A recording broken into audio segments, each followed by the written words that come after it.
Сәлем достар. Қош келдіңіздер бабалар ізімен арнасына. Бүгін біз Шыңғыс ханның неге көп әйел алғанын талдайтын боламыз. Барлығымызға белгілі, Шыңғыс хан әлемді дүр сілкіндірген ұлы қолбасшы, бірақ неге ол осыншама көп әйел алды? Бұл жай ғана жеке таңдау ма, әлде оның артында саяси және мәдени себептер жатыр ма? Бүгін сол сұраққа жауап іздейміз. Осы қызықты тақырыпты бірге талқылау үшін лайк басып, арнаға тіркеліп қойыңыздар. Олай болса, бастайық.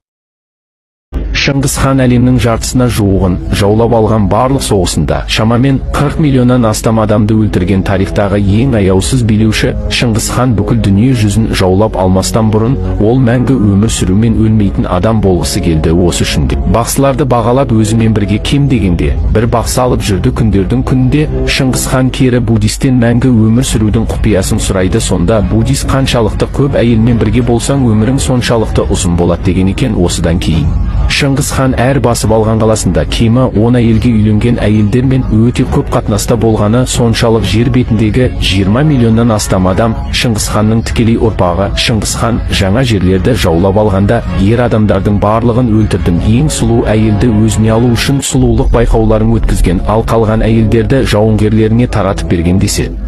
Міне достар, Шыңғыс ханның көп әйел алуы тек жеке таңдау емес, оның саяси стратегиясының бір бөлігі болғанын көріп отырмыз. Ол өз империясын нығайту үшін неке байланыстарын шебер пайдаланған. Моңғол империясының негізі тек әскери күшке ғана емес, сонымен қатар дипломатиялық және әлеуметтік келісімдерге де сүйенді. Шыңғыс хан үшін әрбір әйел жаңа одақтас, жаңа аймақтың сенімді қолдаушысы еді. Шыңғыс ханның өмірі мен шешімдері бізге тарихтағы үлкен тұлғалардың қалай ойлағанын, қалай әрекет еткенін тереңірек түсінуге мүмкіндік береді. Оның жаулап алу саясаты мен отбасылық қатынастары үлкен империяның қалыптасуына жол ашты. Егер бұл видео сізге қызықты болса, лайк басып, арнаға жазылып қойыңыздар.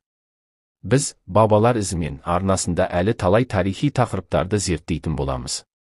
Сұрақтарыңыз немесе пікірлеріңіз болса, міндетті түрде төменге жазыңыздар. Келесі видеода кездескенше, достар.